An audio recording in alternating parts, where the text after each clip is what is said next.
kita akan berbicara mengenai masa pensiun, masa senja.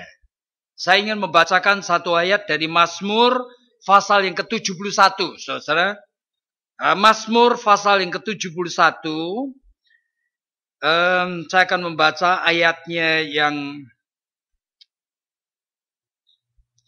ke-9. Janganlah membuang aku pada masa tuaku, dan janganlah meninggalkan aku apabila kekuatanku habis. Itu permintaan Mazmur kepada Tuhan. Dilanjutkan dengan ayatnya yang ke-17, ya Tuhan, Engkau telah mengajar aku sejak kecilku, dan sampai sekarang aku memberitakan perbuatanmu yang ajaib. Juga sampai masa tuaku dan putih rambutku, ya Tuhan. Ya Allah, janganlah meninggalkan aku, supaya aku memberitakan kuasa-Mu kepada angkatan ini. Jadi untuk generasi yang sekarang. Jadi ini suatu permintaan daripada seorang yang sadar mengenai sempitnya akan waktu dan kesempatan yang sekarang itu ada di depannya. Saudara, masa tua, masa pensiun, masa senja, itu adalah masa di mana manusia itu memasuki fase hidup yang terakhir. Jadi jangan kita terlalu emosional, tetapi realitanya memang itu seperti saya katakan tadi, saya sama Bu Esther, itu masuk di dalam chapter terakhir dari buku kehidupan ini. Chapter terakhir. Kita harus ready. Tetapi realitanya, melihat di dalam Alkitab itu, anak-anak Tuhan pun tidak semuanya ready. Nah, Musa, itu saudara lihat, sebenarnya di dalam Mazmur 90 itu ratapan. Saya tidak akan baca karena waktu, saya khawatir nanti jam 12 semuanya sudah belum apa-apa gitu ya. Jadi di dalam Mazmur 90 itu Musa sampai mengatakan, Tuhan, ajarilah kepadaku untuk menghitung hari-hari dalam umur hidupku ini, supaya aku menjadi lebih bijaksana. Oleh karena ini, hidup ini, dia mengatakan, penuh dengan isinya keluh kesah. Berarti Musa menulis ini di dalam spirit merasa dirinya gagal. Dan ini kira-kira related kepada bilangan 20, saudara. Nah, kenapa? Oleh karena Tuhan yang sudah secara ajaib mempersiapkan Musa sampai dipungut menjadi seorang yang istimewa di Mesir dan membawa seluruh umat Israel keluar dari Mesir, ternyata adalah pribadi yang di dalam hidupnya itu kepribadiannya itu ternyata tidak mengalami perubahan banyak. Dia seorang pemberang, dia seorang pemarah. Nah, di dalam bilangan 12 disebutkan, Musa entah kenapa pada masa istrinya meninggal dunia, dia memilih istri yang sebetulnya dipilihnya secara tidak wise. Kenapa tidak wise?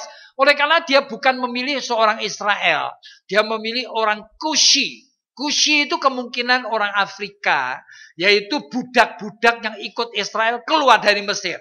Tapi menjadi orang yang beriman, sehingga Tuhan boleh. Tetapi di mata daripada jemaat, umat Israel dan di mata daripada kakak-kakaknya memalukan sekali. Ya kan? Sehingga semuanya marah sekali. Tapi disebutkan, Musa itu lemah lembut hatinya. Sehingga dia bereaksinya itu baik sekali. Nah, seolah-olah lalu kita mengatakan, Tuhan kan sudah berhasil membuat Musa yang berang itu sekarang menjadi seorang Musa yang lemah lembut. Oke? Tapi membaca Alkitab kan tidak boleh berhenti di dalam bilangan 12. Bilangan 12, terus 13, 14, 15, 16, 17, 18, 19, 20. Sekarang ini sudah mau masuk dalam tanah Kanaan. Ternyata umat Israel itu masih bersungut-sungut bahkan menghujat Allah. Emangnya Allah itu membawa kita keluar dari Mesir mau membunuh kami di padang gurun ini. Oleh karena apa? Air minum aja tidak ada. Nah, tapi Tuhan itu dengan penuh kesabaran, ya kan? Membiarkan sebetulnya itu Israel itu berkeluh kesah. Dia tetap ngomong kepada Musa, Musa dengarkan keluh kesah umatku ini. Tapi Musa mendengar itu tidak tahan. Tuhan padahal ngomong dengan Musa, ambil tongkatmu. Kemudian pergi ke gunung itu dan katakan kepada gunung itu supaya keluar airnya. Tapi Musa itu dosa pemberang yang sudah puluhan tahun itu sudah sembuh. Itu hidup lagi, saudara. Dia ambil tongkatnya, dia keluar itu pergi ke gunung itu, dia gebukin gunung itu dengan angkara murka. Dan tetap Tuhan memberikan air. Gunung itu mengeluarkan air. Tapi Tuhan ngomong apa? Kamu sudah menghina kesucianku di hadapan umatku. Kamu tidak boleh masuk tanah Kanaan. Nah, inilah. Jadi Musa sampai menangis begging. Tetap Tuhan mengatakan, kamu hanya boleh melihat umatmu masuk ke dalam tanah perjanjian. Dari atas gunung. Sehingga Musa kemungkinan menulis Mazmur 90 seperti itu. Jadi masa tua itu sebetulnya itu tidak selalu orang itu merasa ready. Bahkan tidak mempersiapkan dengan baik. Abraham begitu. Salomo disebutkan pada masa tuanya meninggalkan Tuhan. Raja Usia 52 tahun dipakai Tuhan luar biasa. 52 tahun, lebih dari setengah abad, saudara. Pada masa tuanya dia menjadi arogan. Dan dia merasa itu kan semua imam-imam itu kan yang membiayai kan aku soal begitu. Sehingga kalau mereka bisa mempersembahkan korban memakai api suci itu. Aku juga bisa. Waduh. Sudah diingatkan. Dia tetap mengambil api suci itu untuk membakar korban. Dan Tuhan itu kemudian menghukum dia dengan penyakit kusta selama-lamanya sampai dia meninggal dunia. Nah, jadi anak-anak Tuhan pun dalam Alkitab tidak selalu prepare akan masa tua itu dengan preparation yang baik. Oke? Nah, itu yang pertama. Sekarang bagaimana dengan kita ini? Saudara, kadang-kadang kita temukan ada puluhan cerita gitu ya. Ada orang yang memasuki masa tua meskipun ingin bertobat tapi it's too late. Seperti misalnya Charles Templeton, itu adalah teman dekat sekali dari Billy Graham. Pada masa Billy Graham dipakai Tuhan, Charles Templeton dipakai lebih hebat. Oleh karena apa? Mereka berdua yang mendirikan Youth for Christ yang ada di Kanada. Jadi ini orang hebat. Dan Billy Graham kalah gifted di dalam khotbah. Jadi Charles Templeton kalau khotbah itu sudah bisa attract ribuan orang, saudara. Sehingga akhirnya menyewa sebuah gudang dan sebagainya menjadi satu congregation yang besar. Tapi pada suatu hari Charles Templeton itu membaca buku Life Magazine yang lebar itu loh. Ternyata ada gambaran di sana, itu adalah seorang wanita yang membawa akan baby yang mati. Dan kemudian membawa batok kelapa itu sambil menengadahkan matanya ke langit. Oleh karena apa? Sudah lebih dari 3 tahun daerah itu tidak turun hujan. Sekarang yang mati kena penyakit macam-macam itu ribuan. Dan di belakangnya pun ada juga mayat yang belum diambil. Bayangin saja. Lalu di belakang, di dalam majalah itu banyak foto-foto. Waduh, ngeri sekali.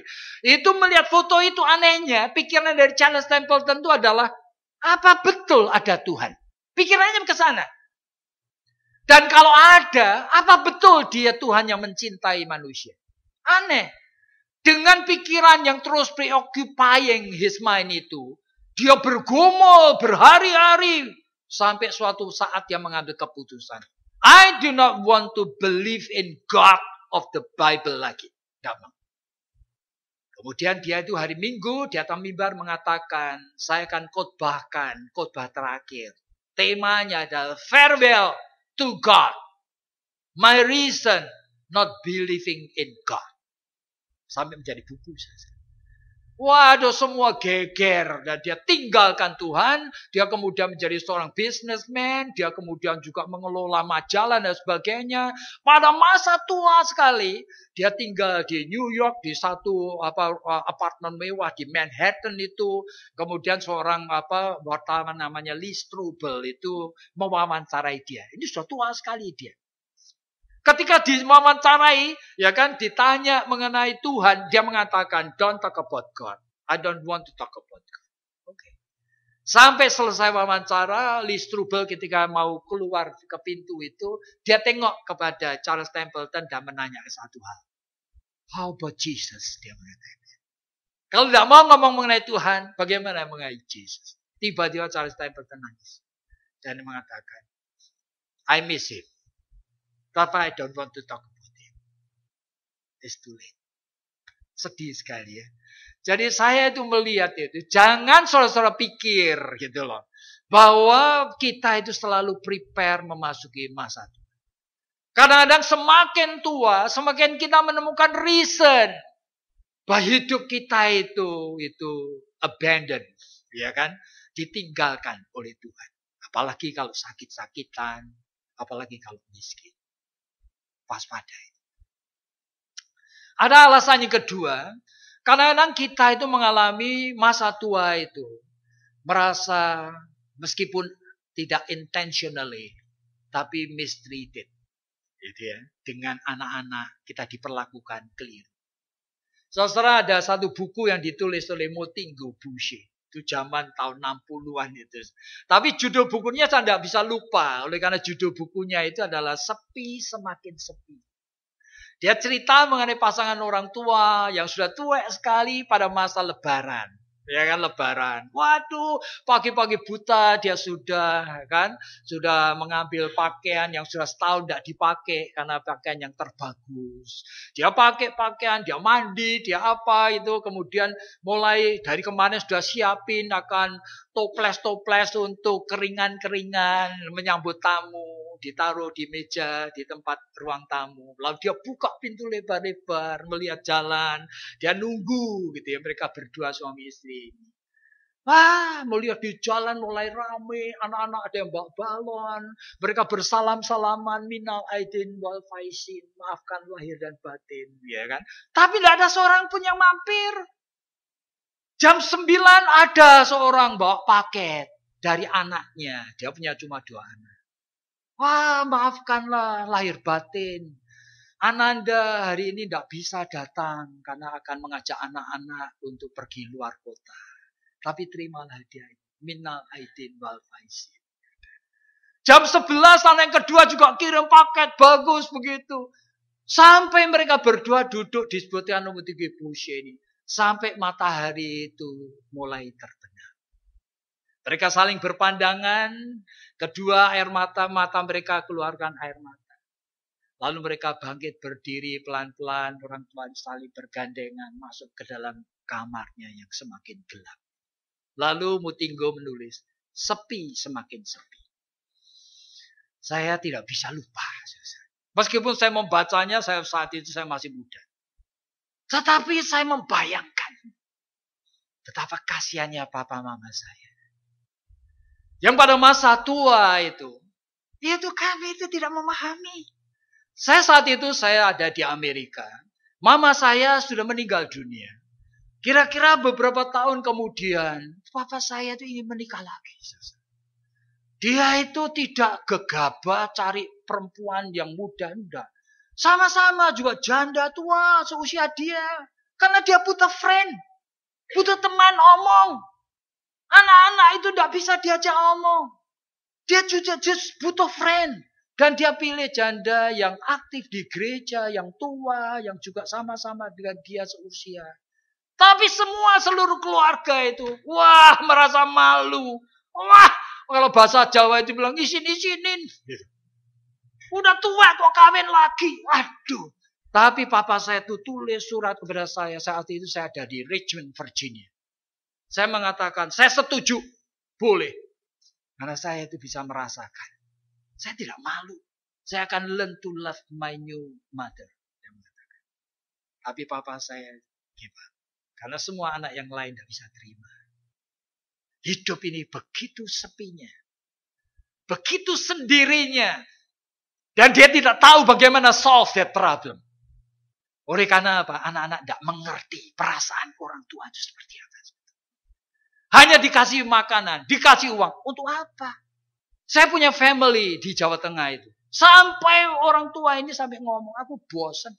Setiap kali ulang tahun saya disuruh jalan-jalan ke luar negeri. Untuk apa? Aku jalan aja sudah kangelan.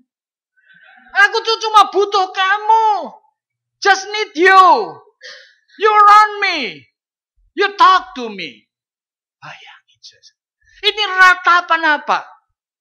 Saya sampai kadang-kadang tuh pikir ya, apa permintaan orang tua ini kebangetan, terlalu sih. Sampai anak-anak yang begini ini tidak bisa mengabulkan. Aneh sekali. Hidup ini aneh sekali. Anak-anak bisa melayani kemana-mana. Tetapi kepada orang tua mereka tidak bisa melayani.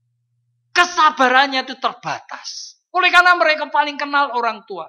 Wataknya, caranya ngomong, pikirannya. Dianggapnya bodoh, dianggapnya ketinggalan zaman. Bayangin. Saya sangat bisa empati. Sehingga saya membaca tulisan Mutigo. Tidak bisa lupa. Tidak bisa lupa. Pada suatu hari saya dan Bu Esther itu dari Richmond. Kami itu boleh tinggal di rumah teman saya. Yaitu punya mama. Yaitu Mrs. Hitchcock. Tinggalnya di Augusta, Georgia. Saya boleh kerja sama anaknya yang terkecil. Vinnie Hitchcock. Itu kerja di satu nursery begitu. Tanam-tanaman. Ini orang janda kaya sekali saja. Dulu suaminya dokter, ahli bedah. Lah rumahnya bagus, belakangnya itu ada golf course. Dia baik sekali dengan kami. Lalu pada suatu hari dia ngomong, Jacob, Esther, nanti itu minggu depan itu my birthday. You know, seluruh anak-anak dan cucu pasti datang. Lalu ngajak istri saya ngapain? Tiap hari pergi ke grocery store. Belanja itu dengan catatan. Ini loh kesukaan anak saya. Ini kesukaan mantu saya. Ini kesukaan cucu saya pertama, kedua. Mesti disiapin semua. Waduh, ini nanti ada lupa lagi. Beli apa lagi. Sampai hari H. Satu hari sebelumnya. Betul berbondong-bondong. 3 anaknya dengan cucu-cucu datang. Ramai sekali. Semua berpeluk-pelukan. Bawa hadiah api-api. Hadiahnya api-api. Ya. Untuk mamanya. Waduh, kita mengatakan this is a happy family. Malam hari kita buat meja panjang. Lalu semua duduk di sana. Paling ujung sini Mrs. Hitchcock. Sebelahnya saya sama Bu Esther. Lalu anak-anak, cucu-cucu. Saya tiba-tiba itu kaget. Saya melihat setelah makan ini ya. Itu Mrs. Hitchcock tuh masuk keluar dapur. Bawa kopi, bawa tea. You want some more coffee? Some more tea? You want ice cream? Gitu. Seperti orang bilang. Semuanya ramai cerita itu. Tidak ada satupun ngajak omong mamanya. Adegan apa? Saya nangis. Apa ini sebetulnya life ini? Apa artinya love ini? Mereka itu reuni seneng. Mereka dari mulut ngaku untuk maminya. Sebetulnya tidak. Mami itu cuma sampah. Itu aja. Ini hanya aksesori tambahan. Hanya untuk memenuhi akan perasaan. Guilty feeling itu tidak boleh. Aku harus ngopenin mami. Ya begitu. Life itu seperti itu. Soalnya kalau tidak waspada, ya kehidupan pada masa tua saudara itu menyedihkan sekali. Saya melihat hidup ini kalau gereja tidak sadar, gereja tidak betul-betul membuat suatu gerakan. Ini sama aja. Cerita yang saya ceritakan tadi akan terulang dalam kehidupan saudara dan saya. For sure. Meskipun tidak ada kesengajaan. Tetapi mistreated. Dan banyak orang tua mati itu di dalam kesengsaraan jiwanya. So sepi. Saudara ada yang intentionally mistreated. Saudara, itu sejak orang tua itu masih muda aja. Sudah diperlakukan tidak baik. Saudara, dulu ketika saya kecil, papa saya sering kali cerita mengenai anak Uhau dan Puthau itu loh. Nah ini orang anak Puthau itu saya tidak bisa lupa. Dia cerita pada suatu hari. Ya kan, di Cungkuak sana papa saya sering kali begitu. Ya kan, itu ada seorang mama itu punya anak laki-laki itu Puthau sekali. Gitu. Sejak suaminya meninggal, itu anak itu kurang ajar sekali. Dia kerja di ladang itu kalau sampai mamanya bawa makanan siang terlambat. Wah, ditampar, gebukin, dipukulin. Pada suatu hari, entah kenapa, mama ini lupa, ya kan? Oleh karena sudah tua, masaknya tuh telat. Waduh, dia itu sudah sibuk akhirnya. Setelah telat hampir setengah jam. Dia pergi ke ladang tempat anaknya kerja dengan takut. Anaknya tuh marah-marah jam 12 kan biasanya sudah datang mama ini. Kurang ajar nih datang tak gebukin nih. Kemudian dia pasti duduk di ladang. Heran dia melihat ada kambing. Kambing itu ada anaknya 3 tuh. Mau nyusuin tuh anaknya tuh tiba-tiba tuh berlutut semua. Kan begitu tuh kambing berlutut. Nyusuin susu induknya. Tiba-tiba hati nuraninya tuh sadar dia. Aduh, kambing aja tahu, gitu. Tahu dia itu sampai berlutut seperti itu, seperti anak yang paikui itu. Waduh, dia kemudian, aduh, aku selama ini perlakukan mamaku keliru. Nanti kalau datang aku mau minta maaf. Dia lihat mamanya datang, langsung malah kaget. Mau digebukin aku. Langsung rantang itu langsung dibuang sama dia. Dia lari dia. Waduh, dia langsung saya. Nggak tahan. Wah, anak itu panggil-panggil terus. Mama, tunggu. Wah, nggak tahan dia. Saking mata gelap. Dia melihat sungai besar di depan. Langsung dia terjun aja. Hilang. Nah, lalu anak itu terjun cari. Nggak ketemu. Cuma ketemu sepotong kayu. Lalu dia ngomong. Anakku jadi kayu. Mulai saat itu, orang Tionghoa itu kemudian menyembah itu. Tua Bekong itu. Dikasih foto mamanya. Kasih bakpao, kasih shumai.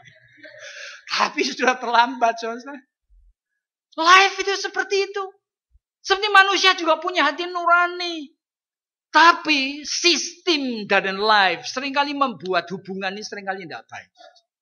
Sudah terbiasa ngomong kotor, terbiasa melakukan sesuatu. Itu terulang. Sehingga memasuki masa tua itu banyak orang itu. Waduh, bukan cuma sepi, takut, sendiri, rapuk sekali. Yang ketiga itu ada banyak orang tua yang neglected. Maaf, itu ada yang kurang. Saudara, itu di nursing homes itu ketika saya masih di Jackson, Mississippi, setiap Rabu itu bersama 2 teman, Mbak Gitar itu pergi ke nursing home. Jadi nursing home itu ada kira-kira 6-80 orang gitu di sana. Saya ingat kok, 2 teman saya itu Caucasian, saya satu-satunya emang gitar. Nah, lalu kita khotbah, cerita. Saya selalu habis kebaktian singkat. Kita itu bertiga diseret-seret sama ibu-ibu tua atau dibawa masuk ke kamarnya. Ayo. Kenapa? Saking pengennya mereka ngomong. Saya ingat sekali itu sampai itu ada seorang ibu, saya tidak bisa lupa wajahnya. Selalu saya suruh duduk di tempat tidur, lalu ngapain? Dia buka itu di bawahnya lemari itu roti Maria udah melempem gitu. Ayo please, this is very good. Lalu mulai buka album itu tunjukin ini anak saya. Saya sudah 3-4 kali ya ceritanya sama terus, tapi ya begitu. Tapi saudara, she need me. Just need memegang tangannya. Saya merasa tangan keriput-keriput itu. Perlu sekali dipegangi. Saya sampai kalau mau pulang digondel. Saya pikir ini life ya. Life seperti ini. Masa kita tidak pegang? Tidak pegang. Yang mereka butuhkan itu sebetulnya apa? Bukan berarti tidak boleh menitipkan di nursing home. Karena kadang-kadang memang betul-betul ada yang tidak mampu.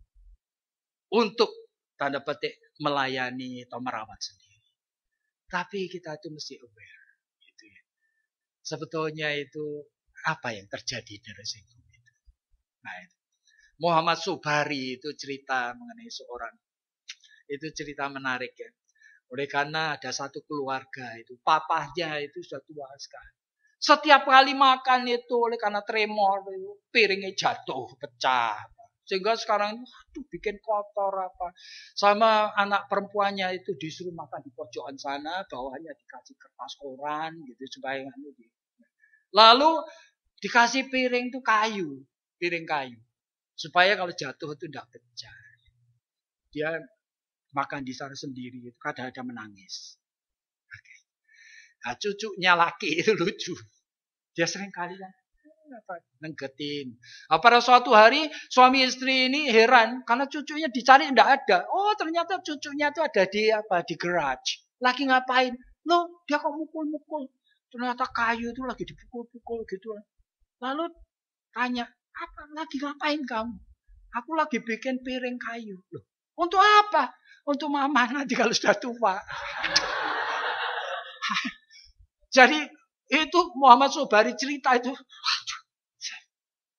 Itu dalam ketulusan seorang anak kecil itu. Sebetulnya itu memikir apa? Memikir apa? Gitu ya. Jadi untuk kakeknya yang tua ini. Yang sampai makan pun ya, diperlakukan seperti itu. Ya, dia merasa dirinya itu sebetulnya abandon. Dirinya neglect.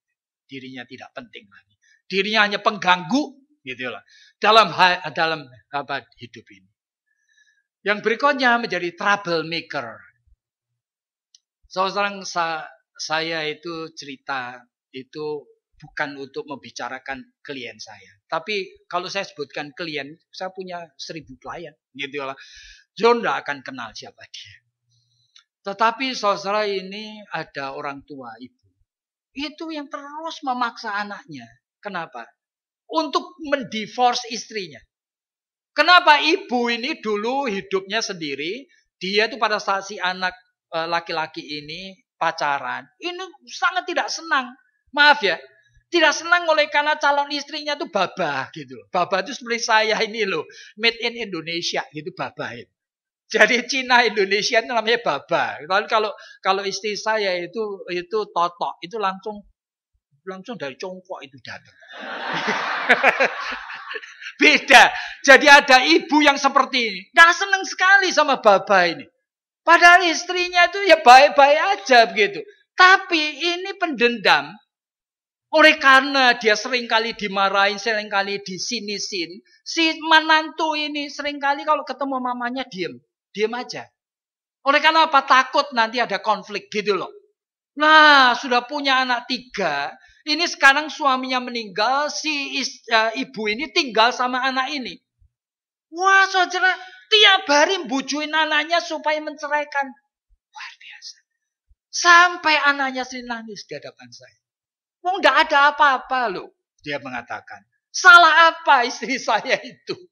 Tapi mama saya itu semakin tua, semakin kokoh, semakin stubborn, semakin ngototan, semakin merasa romanya itu kan romanya dia dulu yang kasih untuk anaknya. Pekerjaan anaknya itu pun pekerjaan dari suaminya juga. Jadi dia merasa punya right, gitu loh. Untuk ngapain? Untuk paksa anaknya itu. Untuk mendivorce istri yang padahal sudah punya 3 anak. Bayangin. Jadi tidak semua masa tua itu dimasuki oleh orang dengan preparation. Oleh karena kadang-kadang preparationnya bad.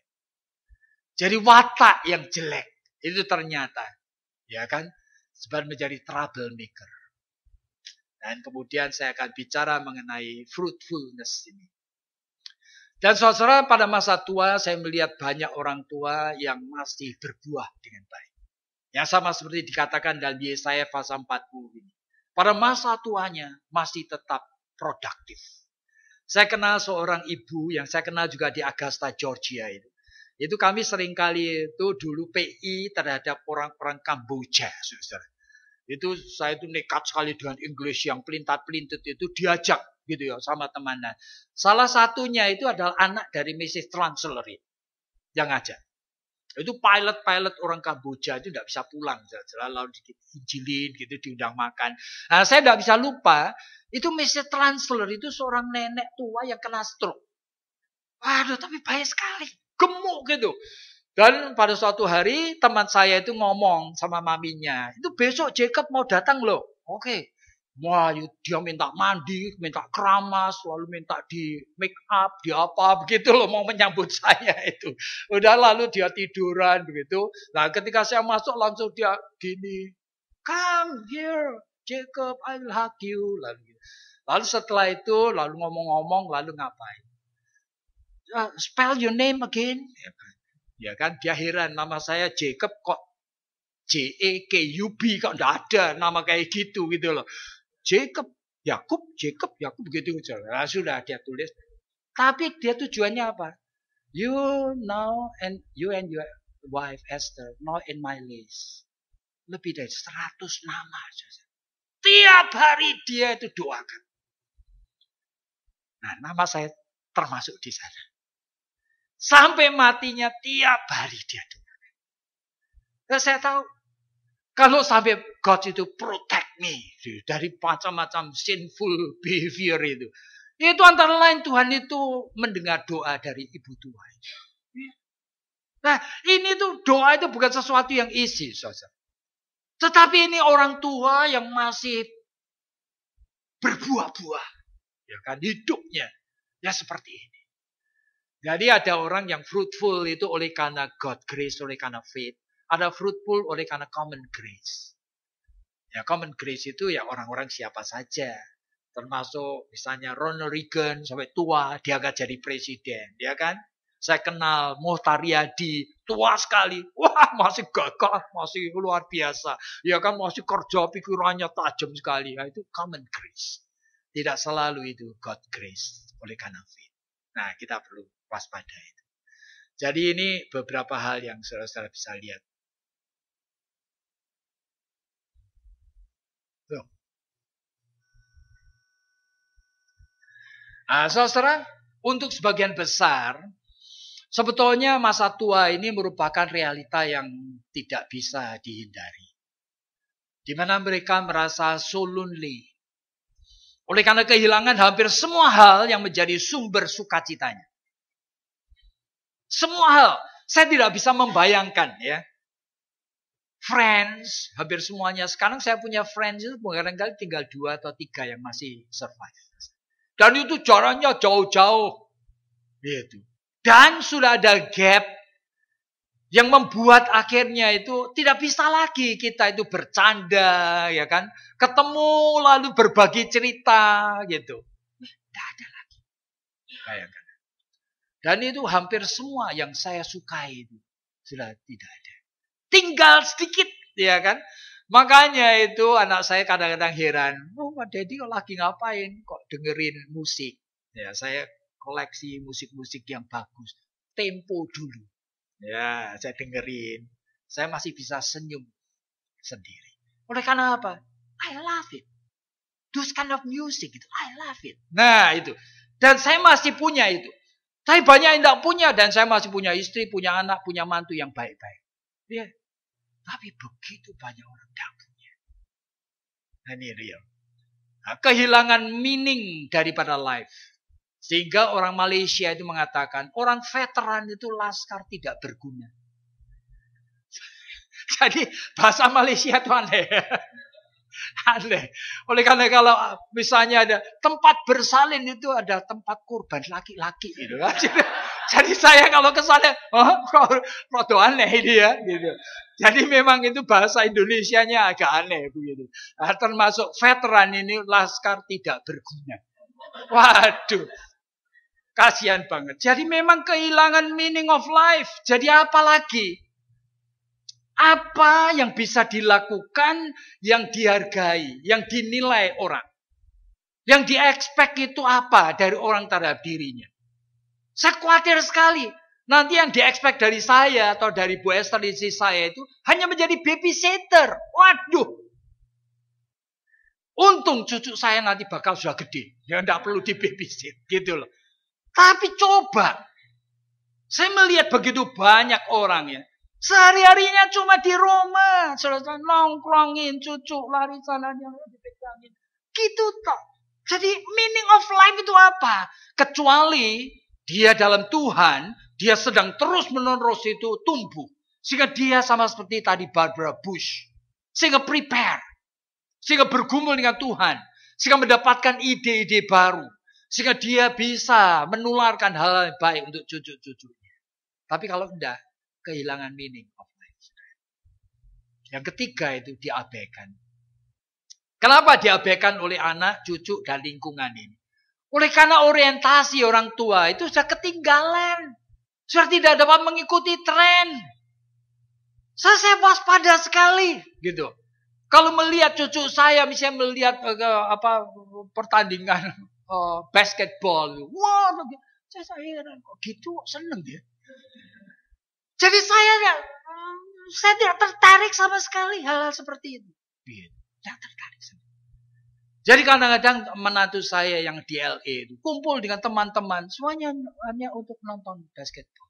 Wah, teriak-teriak mereka. Saya sampai bingung, jadi so lonely. Saya itu masuk kamar, lalu saya apa? Sendiri, karena apa? Nggak bisa mingle, nggak bisa masuk, nggak bisa fit in. Udah nggak ada tempat, nggak ada ruangan sama sekali. Iya, saya ngomong mengenai apa? Mengenai Alkitab ya, mereka ya tergantung kalau lagi Bible study, ya kan? Bahkan dengan kekayaan firman yang Tuhan limpahkan kepada saya luar biasa. Maaf aja, saya bukan bragging. Gitu. Tapi itu kalau anak saya Bible study nggak pernah satu kali pun minta saya, karena apa? Mereka takut kalau nanti disangkanya mereka menyombongkan papanya. Padahal yang mereka diskusikan itu dari ujung ke ujung saya tahu mau kemana. Dan I know the answer. Aku bisa memberikan contoh-contoh itu lebih dari buku. Tapi mereka tidak akan melibatkan saya. Nah, saudara bayangin aja. Jadi saya ini orientasinya apa? Jadi peran yang diberikan itu peran yang tidak berguna. Sebenarnya saya kadang-kadang suka pikir, kalau sampai kami itu terpaksa salah satu dari kami meninggal dunia, kami akan di mana? Ya dengan anak. Tinggal dengan anak atau nyewa rumah sendiri atau punya rumah sendiri. Gak terbayang saya. Kalau dengan anak lalu ngapain? Tiap hari hanya nungguin anak saya sama menantu sama cucu saya pergi, nanti pulang sore. Di rumah ngapain? Tengok-tengok kipas-kipas gitu. Waduh, saya yakin within 1-2 months saya akan sakit and die. Yakin. 99%. Nah, itu my life. Dan saya yang masih produktif seperti ini loh. Saya bukan seorang yang tidak laku. Saya sampai diminta itu undangan untuk khotbah untuk seminar tahun depan. Dan di seluruh dunia saya bisa bicara. Dan saya merasa so lonely seperti ini. Saya tidak bisa bayangkan. Yang kemudian mulai kehilangan role di dalam keseharian pekerjaan. Itu ngapain? Mengisi waktunya dengan apa? Waduh. Jadi peran yang diberikan, expectation baik dari keluarga, ini memang sudah tidak diharapkan seringkali. What they expect from their dad atau from their mom yang sudah tua. Apa? Yang nungguin rumah, bersihin rumah. Kadang-kadang bersihin pun keliru. Caranya lain, dulu di Indonesia semuanya babu yang lakukan. Sekarang di sini, waduh. Lalu bagaimana? Ya itu menjadi pertanyaan. Ya saudara bukan sendiri. Saya bertanya. Karena saya sudah 71 tahun sekarang. Dan sikap keluarga itu seringkali menjadi tidak sabaran. Tidak menghormati. Tidak mengasihi lagi. Apalagi kalau ada watak yang kurang baik. Dari kita-kita ini. Kadang-kadang watak yang kita kan tidak sempurna. Kita jawabnya tidak senang. Misalnya. Lalu menantu tersinggung. Misalnya. Nah bagaimana? Waduh, saya tidak punya power seperti yang saya miliki di sekolah. Saya di sekolah tidak ada yang berani. Karena saya mendirikan sekolah ini sudah 26 tahun. Semua dosen semuanya itu respect. Saya ke gereja seluruh Indonesia. Saya disambut selalu masukkan hotel bintang 5. Saya mau khotbah nanti pulang. Nanti dengan jet plane diantar. Real. Jadi people itu treat me that way. Tapi in my family, nothing. Saya bisa membayangkan itu keterkilirannya seperti apa. Tidak diharapkan, apalagi kalau saya salah omong. Nah salah omong, kita kan manusia, darah daging, kan bisa salah omong. Kemudian mulai menjadi sendiri. Saya melihat masa depan itu dengan khawatir. Meskipun saya orang yang dekat dengan Tuhan. Apalagi saudara tertentu yang agak jauh. Every day itu saya struggle with God.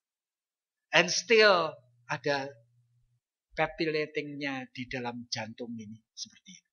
Saya khawatir. Nanti kalau salah satu dari kami tidak ada. Kehidupan seperti apa? Saya takut. Jadi saudara kita harus waspada. Dan kita seringkali dinilai sebagai beban. Bahkan ada yang dinilai kehadirannya oleh karena salah satu meninggal, terpaksa risiko tanah, pada anak tidak ready.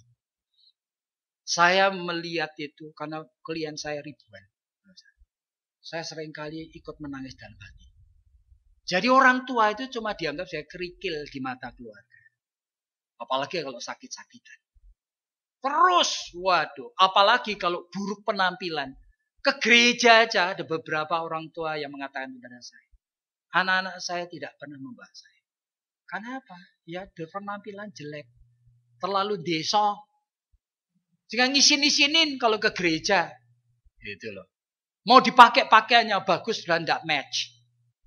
Ya pakaian yang zaman-zaman dulu itu. That's life.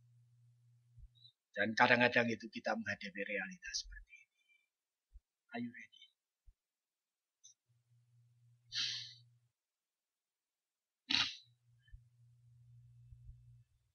Betul-betul sebagian besar orang tua, apalagi yang pensiun dan ikut anak sehari-harian di rumah, itu membutuhkan counseling dan pertolongan. Soalnya nggak bisa selesaikan ini internal dalam keluarga. You harus tahu. Sekarang berilah kesempatan orang-orang tua you yang sudah tua itu untuk mengutarakan perasaannya. Dan perlu sekali mediator. Supaya nanti ada kerjasama antara anak dan orang tua yang barangkali sudah sakit-sakitan, barangkali sudah terlalu lemah, merasa diri tidak berharga.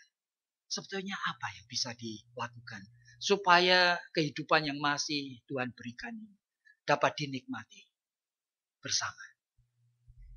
Saya tidak tahu, tapi melalui konseling, saya seringkali menemukan jalan keluar. Yang terakhir seminggu sebelum saya kesini aja, saya masih bertemu satu keluarga. Ini suami istri dari satu kota. Dia itu yang membelikan rumah 2 untuk 2 anaknya. Sekarang dia datang ke Jakarta, beli rumah di sebelah anaknya. Nah, anaknya ini punya anak, kemudian ini mama itu ingin menjadi babysitter. Ingin. Tetapi caranya menghandle cucu, itu menantunya tidak setuju. Menantunya lebih suka kalau babysitter yang menghandle. Waduh, sampai itu sama menantu dituding-tuding, maminya mengatakan, keluar, jangan kembali lagi. Ya sampai bisa ngerti. Bagaimana ini? Tanpa konseling itu siapa yang bisa menyelesaikan? Sampai saya telepon menantu itu, saya nangis. Saya mengatakan, mamimu mertuanya cuma need one, respect. Can you give her? Caranya bagaimana? Nah, lalu saya mulai memberikan guidance. Sebetulnya sederhana. Just tidak mau maminya itu menjadi babysitter oleh karena caranya itu caranya maminya yang cenderung cenderung posesif begitu loh.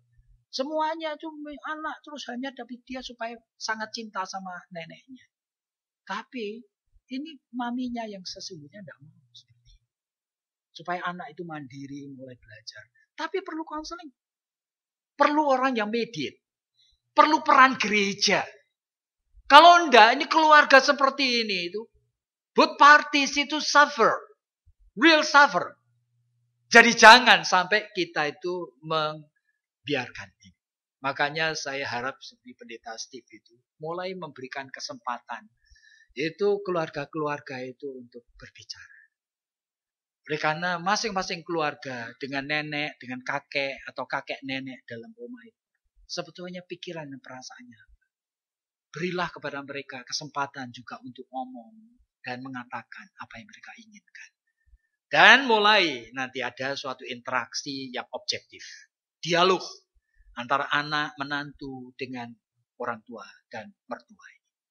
Sehingga ada penyelesaian yang baik. Kalau enggak, ini betul-betul akan mengorbankan salah satunya atau kedua-duanya. Dan sayang sekali. Saudara, kondisi itu bisa apa saja, tetapi memiliki sikap positif yang tadi menjadi tema daripada ceramah ini adalah. Yang pertama, itu adalah sikap tetap percaya pada God's love. Jadi orang tua yang sikapnya positif itu tetap percaya pada kasih Allah meskipun sakit-sakitan. Di dalam Mazmur 71 ayat 9 disebutkan, Meskipun Tuhan, kekuatanku itu sudah habis. Tapi jangan tinggalkan aku. Nah, jadi dia terus percaya akan God's love. Ini, pemeliharaan Tuhan. Yang kedua, sikap setia dan ingin menyaksikan. Jadi masih ada keinginan untuk dipakai Tuhan. Jadi membanggakan pengalaman pribadi dengan Tuhan kepada anak dan cucu. Jadi bukan membanggakan hal-hal yang lain. Tetapi Tuhan berilah supaya aku bisa menceritakan kedahsyatan dan kekuatan dan keajaiban-Mu kepada generasi sekarang ini. Nah, itu seharusnya sikap yang positif itu dimiliki oleh orang-orang tua yang percaya kepada Tuhan. Mazmur 71 ayatnya ke-18. Yang ketiga, itu sikap rajin dan produktif. Dan tidak berhenti belajar. Sehingga jangan menghina diri sendiri. Oleh karena saya sudah tua, saya tidak perlu baca, tidak perlu apa. Enggak. Sekarang ini apalagi dengan internet yang sangat available sekali. Dengan buka Google mau cari apa aja ada. Sehingga seharusnya saudara-saudara itu mulai itu melengkapi diri. Terus ingin belajar. Terus mencari penyingkapan baru dari Tuhan. Mazmur 92 ayat 15. Dan selalu yang menjanjikan selalu baru setiap harinya. Sehingga punya moto dalam hidup kita. Ya Tuhan, apa yang baru yang Engkau akan singkapkan hari ini. Itu seharusnya menjadi moto hidup kita. Every day. Lord, apa? New thing yang you want to reveal it to me today. Apa? Nah, dengan you begitu, Tuhan itu akan reveal. Dan akan memberikan kepada kita kekuatan. Sehingga dalam ratapan itu disebutkan. Mengenai pengharapan yang baik. Nah, ini bagi kehidupan orang di dalam kehidupan rohaninya. Nah, phenomenologically, itu artinya gejala yang kita lihat, itu biasanya itu kita mengalami kesulitan di dalam beberapa hal ini. Yang pertama, di dalam pengisian leisure time. Jadi banyak orang tua itu menjadi orang tua yang bermasalah oleh karena tidak mengerti. Mengisi waktu itu apa? Dengan apa? Waktu kosong itu apa? Nah, seringkali isinya itu dan tidak produktif. Sehingga dia tidak nikmati. Dia berputar-putar hanya ke situ terus. Kepada apa yang dilakukan sehari-hari dan tidak ada sebagai jalan keluarnya. Padahal, our God is living God. Dan dia akan memberikan breakthrough. Aneh sekali. Saudara, pada masa tua pun, Tuhan akan memberikan sebetulnya hal baru. Sehingga kita itu bisa memberi isi akan waktu ini dengan baik. Tapi ini membutuhkan disiplin. Membutuhkan suatu tekad sebenarnya. Dan seringkali masalah muncul oleh karena pensiun itu tanpa preparation. Ya, kecuali kita ini sakit-sakitan atau kesempatan bekerja itu tertutup. Ada yang umur 60 tahun. Itu perusahaan mengatakan harus pensiun. Ada yang lebih suka pensiun. Itu aneh. Sebetulnya aneh. Kalau saya ingin tidak akan pensiun. Sampai mati. Nah, tapi saya ada ingatkan kepada asisten-asisten sekarang sudah jadi rektor dan sebagainya. Saya mengajar di sekolah teologi. Kalau nanti sudah mulai melihat, ya kan, ada keluhan dari mahasiswa. Bapak Yakob kalau mengajar sudah mulai muter-muter. Dia mesti ngomong. Bahwa ini waktunya yuk berhenti. Tapi saya punya beberapa rekan yang sedikit lebih tua dari saya. Ngomong itu sudah tidak jelas. Tapi saya kasihan sekali. Saya kalau berhentikan dia, bagaimana? Istrinya sudah meninggal dunia. Saya tuh angkat asisten untuk membantu dia. Supaya kalau dia kasih kuliah, ada yang menjelaskan. Gitu, ada menjelaskan. Tapi ini orang tua ini masih diberi role. Saya mengerti betapa dia mendambakan role. Kasihlah role. Nah, cuma saya backup dengan asisten-asisten. Ya kan? Yang ketiga, ketidaksiapan membangun spiritualitas yang memang sebelumnya memang poor. Jadi saudara harus bisa mengevaluir kehidupan rohani saudara. Oleh karena kehidupan rohani yang biasanya tadinya poor itu seperti ini loh, saudara. Waduh, ini banyak hal yang bakal tidak akan diterangkan ini. Tuh, Kok habis? Ya, saya akan jelaskan ini. Jadi ada seorang bernama James Fowler itu, dia tuh mengatakan kalimat ini. Bahwa dia itu melihat kenapa sih respon iman dari orang itu beda-beda. Nah, dia sendiri tahu iman itu tidak bisa diukur. Yang bisa diukur itu adalah struktur jiwa manusia yang menjadi wadahnya iman. Nah, kemudian dia membuat suatu riset dan hasilnya itu ada 7 macam level iman. Jadi kalau struktur jiwa itu terlalu sederhana, dia sebut sebagai undifferentiated faith. Nah, orang undifferentiated itu kalau ke gereja, dia tidak ngerti tujuannya apa. Cuma nanti minggu depan datang lagi. Padahal di gereja dia cuma main HP, atau dia lihat-lihat buletin. Nah, pada saat khotbah dia mulai tidur. Dia sebetulnya tidak ngerti kebutuhannya apa. Tapi dia datang-datang lagi. Nah, itu undifferentiated. Tapi kalau struktur jiwanya lebih baik lagi sedikit, disebutkan intuitive projective faith. Itu intuisi dan feelingnya sudah mulai kerja. Sehingga kalau ditanya ngapain kamu ke gereja, habis aku senang. Nah, senangnya apa? Senangnya itu tidak ada hubungannya dengan Tuhan sebetulnya. Aku senang oleh karena teman-temanku di sini. Nah, aku senang oleh karena musiknya itu bagus. Aku senang oleh karena suasana gereja menyenangkan. Aku senang oleh karena habis kebaktian dikasih snack. Senang aku, gratis. Nah, tapi senangnya itu tidak ada hubungannya dengan Tuhan, saudara. Itu namanya intuitive projective faith. Tapi kalau struktur jiwanya lebih baik lagi sedikit, itu disebutkan mythical literal faith. Itu artinya dia sudah punya kebutuhan terhadap Tuhan, tapi kebutuhannya itu untuk diri sendiri. Sehingga tingkah lakunya kadang-kadang mythical. Itu artinya apa? Ngapain ke gereja? Habis kalau aku sakit aku doa sama siapa? Nah, permintaannya itu, kalau aku tuh pengen mantu yang baik, aku minta sama siapa? Nah, kalau aku pengen pekerjaan baik, aku doa sama siapa? Jadi orang level mythical, semua isi doanya adalah minta-minta. Tapi tidak ada keinginan kenal Tuhan. Sehingga bagian-bagian Alkitab yang sulit-sulit itu tidak mau dia itu berpikir. Ini orang mythical. Jadi ini orang Kristen, tapi sebetulnya tidak concern dengan real spirituality. Nah, tapi kalau struktur jiwanya lebih baik lagi sedikit, itu Fowler mengatakan disebut synthetic conventional.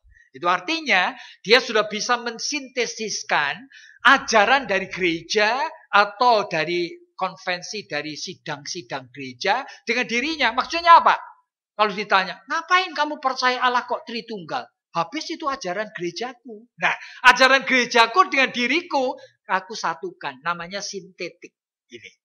Oke, kenapa kamu percaya Tuhan Yesus satu-satunya Tuhan dan Juru Selamat? Habis itu ajaran pendeta Steve. Nah, ajaran pendeta Steve itu aku tempelkan seolah-olah aku percaya. Belum tentu aku percaya, karena aku belum tentu mikir. Ini level masih sintetik konvensional. Tapi di atasnya, kalau struktur jiwanya lebih baik, disebut individuatif reflective faith. Nah, orang seperti ini sudah mulai sadar, tidak mau membodohi diri. Sehingga aku percaya God real exists. Sehingga yang khotbah di atas mimbar itu memang pendeta Steve. Tapi Tuhan menitipkan sesuatu sama dia. Nah, aku akan catat, aku akan pikir. Kenapa ya? Tuhan ingin supaya aku tahu hal-hal seperti ini. Apa tujuan? Nah, ini orang mulai memperlakukan atau take it personally firman Tuhan. Nah, itu mulai. Jadi kalau iman saudara itu dari level 4 tadi ke bawah, biasanya saudara tidak bisa meresponi. Meskipun tahu akan challenge dalam hidup kita ini, saudara hanya manggut-manggut, tapi saudara tidak akan melakukan. Tapi kalau levelnya sudah mulai individuatif, above, di atasnya itu konjunktif, di atas lagi universalizing, itu sudah serius sekali. Nah, orang seperti itulah yang betul-betul akan meresponi. Seperti ceramah begini diingatkan, begitu ya. Jadi sebenarnya Tuhan punya maksud. Dan aku akan memfollow up. Aku tidak akan membiarkan. Nah, itulah yang saya sebutkan tadi. Sehingga saudara jangan sampai kita lupa. Ini masalah-masalah, ini adalah masalah mengenai rohani. Saudara kenal, kita harus kenal prinsip kebenaran. Makanya. We reap what we sow sebenarnya. Jadi apa yang kita tuang? Segala persoalan pada masa tua, baik kesehatan, hubungan buruk dengan anak menantu, itu sebetulnya itu tanda petik. Itu apa yang kita sendiri sudah lakukan pada masa sebelumnya. Hubungan sama anak, apakah cukup dekat dan personal? Sekarang masa tua, waduh, saudara akan menghadapi akibatnya. Hubungan dengan menantu dulu kurang baik, masa tua, saudara menghadapi akibatnya. Saudara tidak bisa lepas itu. Tapi jangan membuat Tuhan itu menjadi dia yang harus bertanggung jawab. Lalu mengatakan, Tuhan kenapa aku harus mengalami ini? Oleh karena apa? Oleh karena masalah dalam hidup ini itu diatur oleh dua hal ini. Nah, ini saya sebutkan mengenai istilah kairos dan kronos. Apa ini? Sebetulnya Alkitab itu penyingkapan diri Tuhan itu dua macam. Ya. Jadi apa yang Tuhan singkapkan dalam konteks waktunya Tuhan, itu ada di dalam kairos itu. Di mana Tuhan itu mengatakan, aku sudah menetapkan misalnya, siapa yang akan selamat atau tidak selamat, sebelum dunia dijadikan. Itu ada di dalam waktunya Tuhan. Dan saudara tidak mengerti. Di dalam Ulangan pasal 29, Alkitab mengatakan, itu secret of God. It's for God alone. Itu bukan hal yang di-reveal. That is for us. Enggak. Itu secret for God. Nah, itu ada hal seperti itu. Jadi God dalam konteks kairos, itu adalah God yang immutable. Disebutkan Allah tidak pernah berubah. Allah menetapkan. Allah sebagai single cause of everything. Tidak ada segala sesuatu terjadi tanpa izin Tuhan. Ya tak? Tapi itu pengetahuan di dalam kairos. Saudara jangan pikir saudara mengerti. Saudara Tuhan mempunyai jutaan pertimbangan yang saudara tidak mengerti. Tapi itu ada dalam Alkitab. Cuma Alkitab itu juga mereveal apa yang Tuhan singkapkan di dalam konteks kronos. Konteks kehidupan dalam waktu kita. Waktu creation ini. Nah, sehingga Allah yang immutable di dalam kairos tadi, itu sekarang di dalam waktu kita menjadi Allah yang mutable. Dan justru itu berita Injil. Bahwa Allah yang dahsyat itu rela mengosongkan dirinya menjadi sama dengan kita. Kenosis. Sehingga Allah sekarang menjadi Allah yang bisa diajak rundingan. Sehingga Allah bukan single daripada kaos.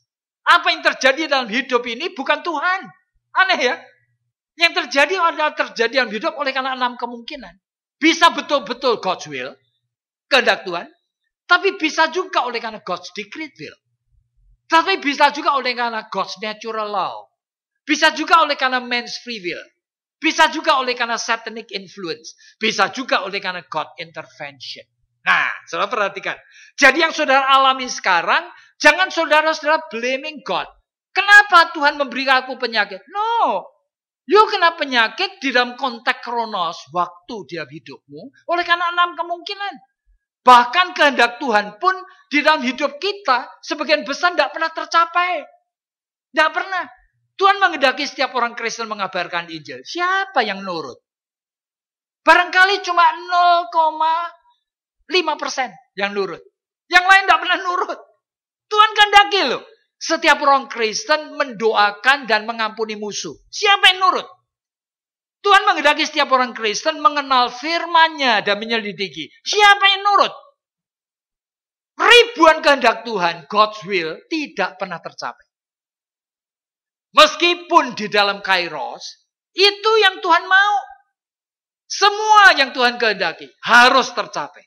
Realitanya di dalam kronos, di dalam kehidupan dan dunia yang sudah berdosa, tidak begitu. Dan justru itu berita Injil. Allah memberikan kesempatan, jika Allah ini adalah Allah yang mengosongkan diri. Menjadi manusia sama seperti kita. Nah, sehingga pada saat saudara menghadapi sakit penyakit, atau saudara menghadapi akan menantu atau anak yang tidak baik, saudara jangan mengatakan, kenapa Tuhan mengizinkan ini? Jadi jangan mengatakan itu. Oleh karena itu Tuhan bukan the single cause in any detail yang you experience today. Nah, jadi ada 6 kemungkinan di sana. Nah inilah yang menyebabkan kita harus waspada. Sehingga tadi saudara harus tahu masa lalu saudara itu, saudara dibekali enggak dengan hal-hal yang baik ini. Apakah saudara punya sense of trust oleh karena orang tua yang bijaksana? Apakah saudara punya sense of autonomy? Kalau saudara dulu dari keluarga yang banyak konflik, dengan sendirinya saudara sekarang ini menjadi pribadi yang sulit sekali appreciate perbuatan baik orang lain. Sehingga saudara sulit sekali untuk kerjasama dengan yang berbeda. Misalnya menantumu berbeda caranya, ya kan, mengelola akan Roma. Saudara kadang-kadang nggak bisa terima. Nah, kenapa? Oleh karena saudara punya sense of trust tidak berkembang sejak kecil. Nah, you have to know that. Jadi ini produk dari pengalaman masa lalu. Nah, apakah kita itu sudah tumbuh sebetulnya dengan punya need yang primary, itu need yang higher.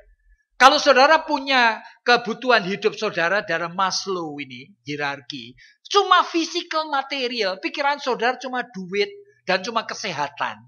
Cuma disenengkan si aku ini. Saudara nanti akan sulit bergaul dengan menantu, dengan anak dan sebagainya. Iya.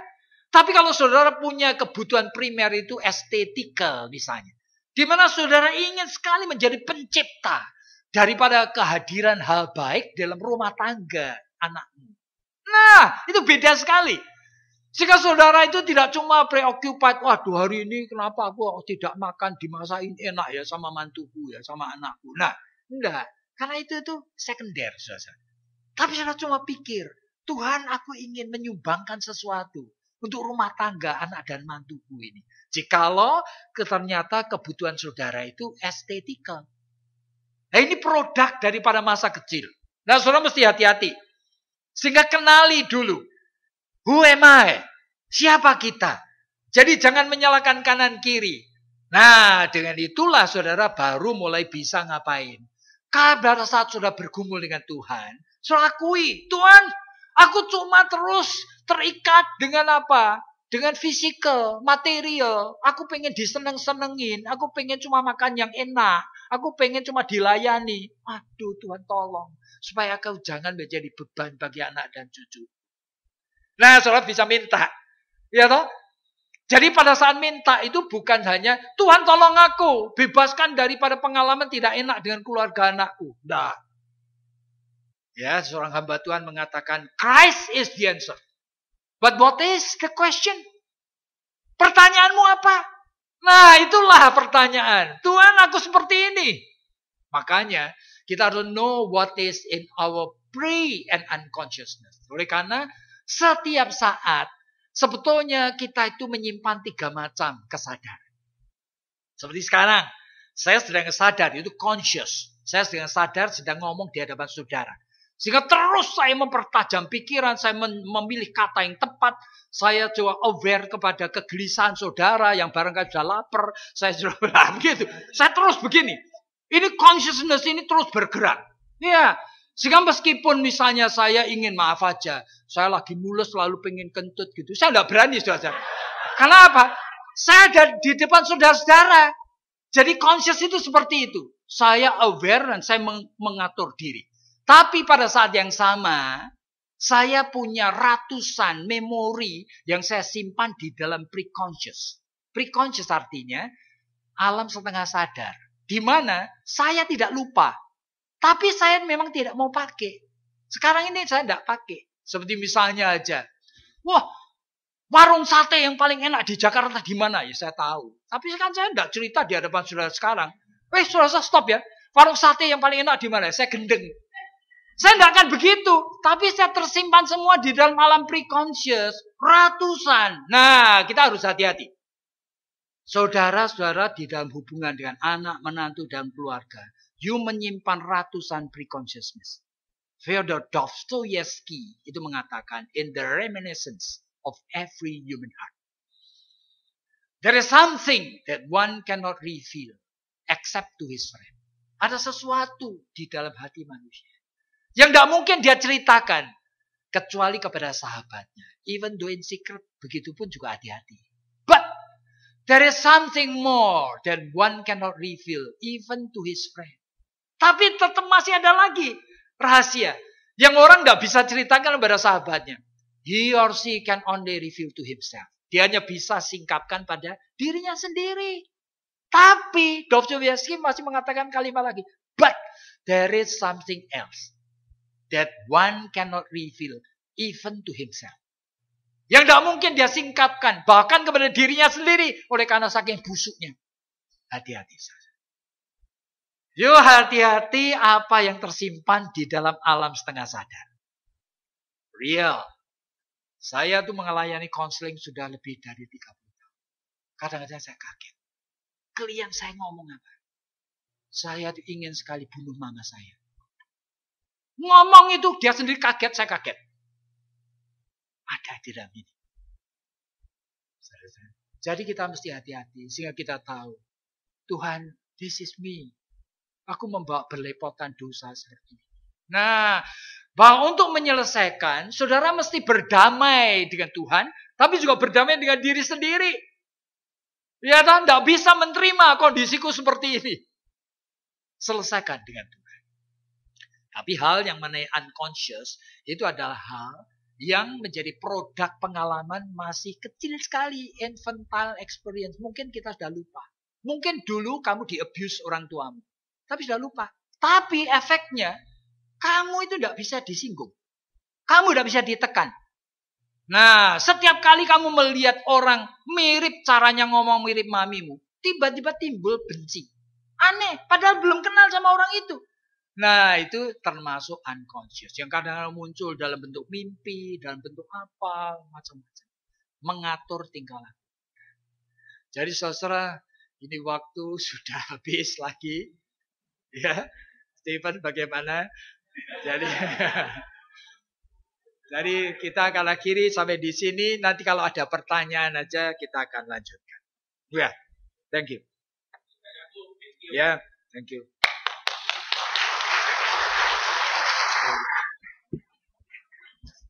Saudara mau kita lanjutkan? Oke, kalau begitu kita tidak perlu makan siang. Ya, baik, setuju ya?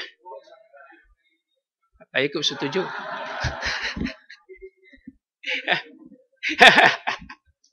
Saudara, saya dengar bulan ini Pak Yakub ulang tahun dan anniversary. Saya dengar kabar, saya dapat kabar the anniversary. Ada CIA yang kasih tahu sama saya. Saya tidak tahu exactly anniversary yang keberapa, Pak? Ibu Esther berapa? Ke berapa? 40, 50, 70, hah? 43. Wah, bulan ini dan ulang tahun juga, oke. Ya. Baik. Ya, mari kita bangkit berdiri, kita doa ya. Kita tutup acara kita. Ya Tuhan, kami bersyukur Engkau sudah memimpin hamba-Mu Pak Yakub dengan Ibu Esther berada di tengah-tengah kami dan menyampaikan juga topik-topik yang kami butuhkan. Kiranya apa yang kami pelajari hari ini menjadi kekuatan, dorongan, pengarahan bagi kami semua. Sehingga kami bisa menerapkan segala hal yang kami pelajari hari ini dalam kehidupan kami. Dan Tuhan juga pakai hamba-Mu yang mereka setia melayani Tuhan sampai hari ini. Dan juga bulan ini, bulan anniversary mereka dan ulang tahun. Tuhan sudah tambahkan mereka umur dan kekuatan. Dan Tuhan juga tetap memenuhi mereka dengan sukacita, damai sejahtera daripada Tuhan. Tuhan juga pakai mereka menjadi banyak berkat di dalam pembimbingan, pengarahan bagi keluarga-keluarga yang membutuhkan pertolongan. Dan mereka menjadi contoh dan juga menjadi juga coach yang sangat meaningful untuk setiap orang yang mereka layani.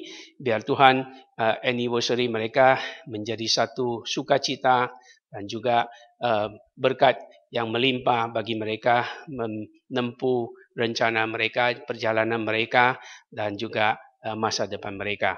Tuhan tetap pakai Pak Yakub, Ibu Esther dengan tubuh yang sehat, sukacita dari Tuhan, kekuatan yang penuh, bijaksana dari surga menjadi berkat yang lebih besar bagi orang yang mereka layani, berbuah lebih banyak bagi kerajaan Tuhan, dan Tuhan terus pakai mereka di dalam pendidikan, dalam pelayanan mimbar, di mana saja mereka berada. Terima kasih Tuhan, dan berkati setiap rencana yang akan mereka tempuh di dalam pada tahun-tahun yang mendatang. Berkati setiap kami yang hadir, sehingga kami semua dikuatkan oleh Tuhan, dan juga nikmati makanan yang akan kami makan bersama. Di dalam nama Tuhan Yesus kami berdoa. Amin. Silakan duduk dan silakan nikmati makan siang.